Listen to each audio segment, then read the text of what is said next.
اس کے ساتھ ساتھ دوسرے نمبر پہ جو اپنے شیخ پر اس نے اپنی وفا کا اظہار کرتے ہوئے اور اس کا نمک حلال کرتے ہوئے اس نے یہ لفظ بولے کہ تدلہ جو ہے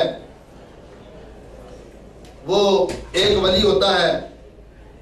تدلہ اس کی وضاحت کرتے ہوئے اس نے یہاں پر ایک حدیث پاک پڑھی جس کا میں حوالہ پہلے عرض کر چکا ہوں کہ حدیث پاک تو غلط اس نے پڑھی ہے، اس کا اعراب صحیح نہیں پڑھا، لیکن اعراب پڑھنے کے ساتھ ساتھ جو الیاذ باللہ وہاں پہ مفہوم بیان کرنے میں جو گستاخی کی ہے وہ آپ سماعت فرما سکتے ہیں.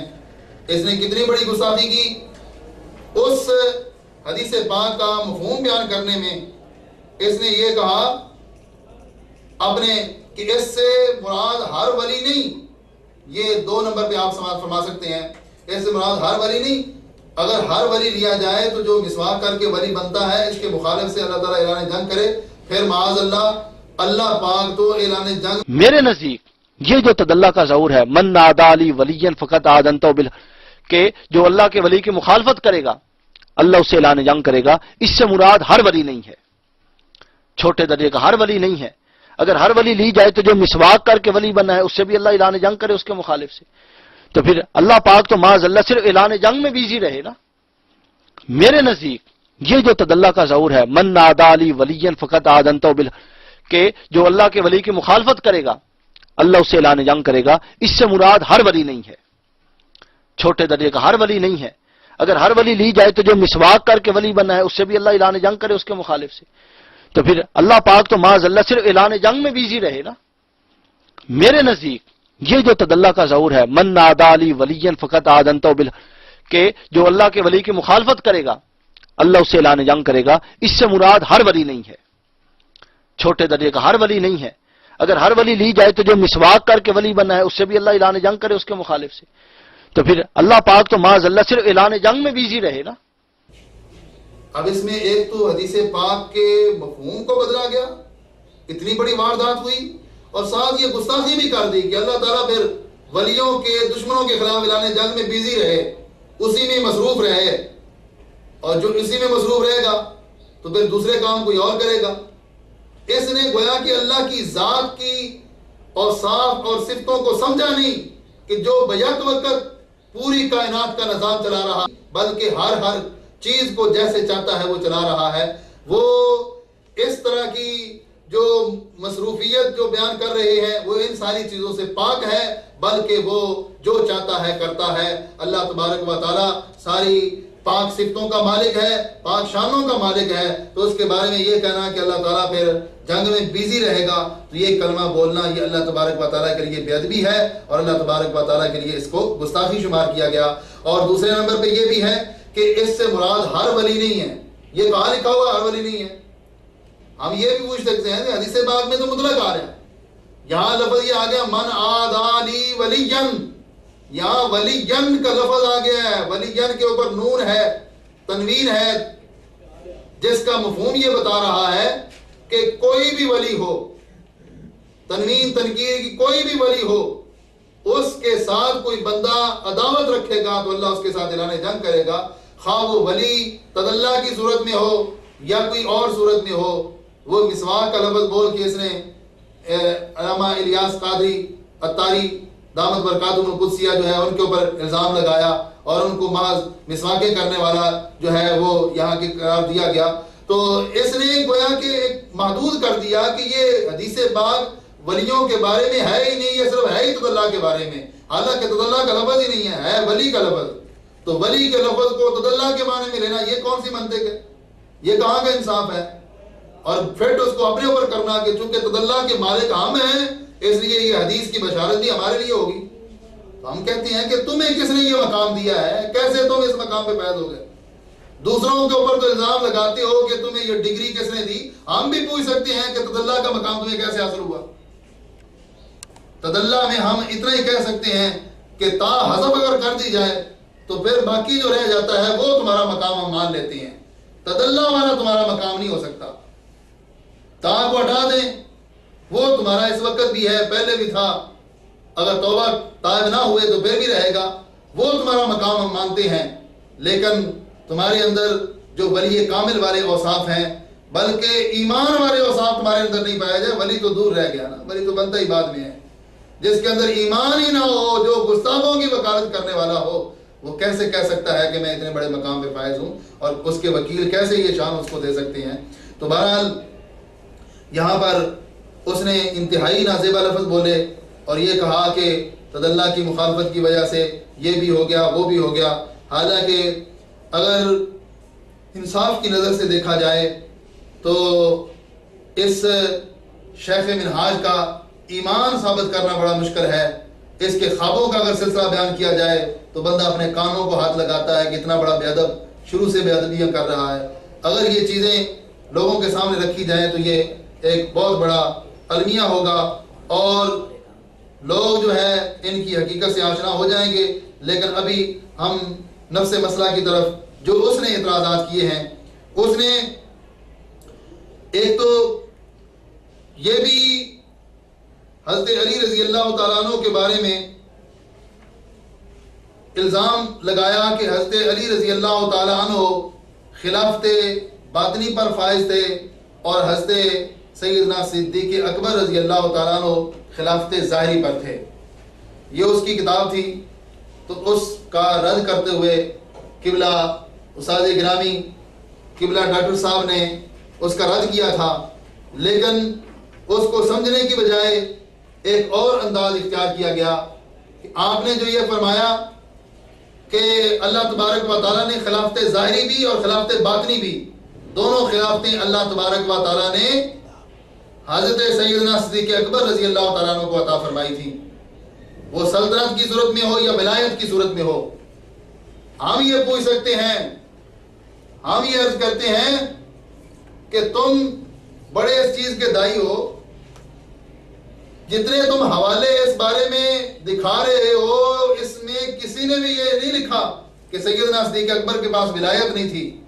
تم تو حضرت صدیق اکبر سے ولایت کا انکار کر رہے ہو اور کہتے ہو کہ وہ صرف سلطنت کے امیر تھے، ان کے لیے سلطنت مان رہے ہو، ولایت نہیں مان رہے۔ حالانکہ کسی صحیح عالم دین نے حضرت سیدنا صدیق اکبر سے ولایت کی نفی کا قول نہیں کیا۔ یہ قول کیا ہے تو تمہارے نام نہاد شیخ نے کیا ہے، تمہارے طاہر القادری نے کیا ہے، اور اتنے بڑے اس نے اس بارے میں جھوٹ بولے ہیں کہ نام تو لیا ہے حضرت شیخ مجدد الثانی رحمہ اللہ تعالیٰ کا، نام ان کا استعمال کیا ہے، لیکن اس بارے میں ظلم کتنا بڑا ہے کہ جس چیز کو وہ بیان فرما رہے تھے اس کو حذف کر کے ایک بالکل جو غلط سوچ تھی اس کو ظاہر کرنے کی کوشش کی گئی۔ یہ میرے پاس تیسری جلد موجود ہے مکتوبات امام ربانی کی، وہاں پر یہ واضح طور پہ مسئلہ ہے، چونکہ اس بندے نے صرف اس کا حوالہ دیا ہے، اس لیے میں اس کو شیشہ دکھانا چاہتا ہوں کہ ذرا فارسی کی کتاب تو تجھے پڑھنی نہیں آئے گی، وہ تو ایک صحیح جملہ تو پڑھ ہی نہیں سکتا، لیکن یہ اردو جو ہے جس کے اوپر تجھے بڑا مان ہے، اس کے میں لفظ آپ تجھے بتاتا ہوں کہ یہ دیکھ حضرت مجدد الثانی رحمۃ اللہ علیہ تیسری جلد کے صفحہ نمبر 1037 پر یہ بیان فرماتے ہیں کہ حضرت خاتم الرسل صلی اللہ علیہ وسلم کے بعد امام برحق اور خلیفہ مطلق، امام برحق اور خلیفہ مطلق کون ہیں؟ حضرت ابو بکر صدیق رضی اللہ تعالیٰ عنہ ہیں، حضرت ابو بکر صدیق رضی اللہ تعالیٰ عنہ ہیں۔ تو اس نے بڑی بغلیں بجائی تھیں کہ دیکھو جی شیخ صاحب بھی ایسے لکھ رہے ہیں، مجدد صاحب بھی ایسے لکھ رہے ہیں، حوالے ان کے لیے، نام ان کا لیا، خیانت کتنی بڑی ہے۔ وہ خلافت مطلقہ کہہ رہے ہیں، اور مطلق اپنے اطلاق پہ جاری ہوتا ہے جس میں ظاہری خلافت بھی آتی ہے، باطنی بھی آتی ہے۔ اپنی طرح سے کوئی قید اس کے اندر نہیں لگا سکتا کہ ظاہری اس کے پاس تھی، باطنی اس کے پاس تھی۔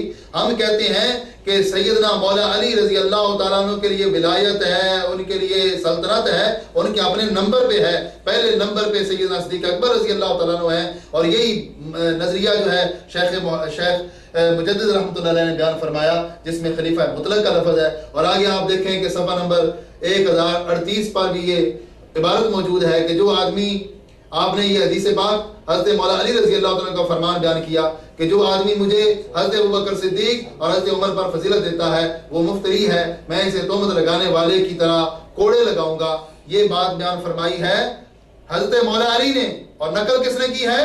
مجدد الف ثانی نے. اور مجدد الف ثانی کا نام چوری کرنے والوں، غداروں، ذرا سوچ کے اس کتاب کو پڑھو اور پھر فیصلہ کرو کہ شیعوں کی حمایت میں تم کیسے اہل سنت سے خارج ہو گئے، رافضیت تمہارے اندر کس طرح رچ بس گئی. حالانکہ یہاں واضح موجود ہے کہ اللہ تعالیٰ نے حضرت صدیق اکبر کو سلطنت بھی عطا فرمائی تھی، ولایت بھی عطا فرمائی تھی. ان کی ولایت کا انکار کیوں کرتے ہو؟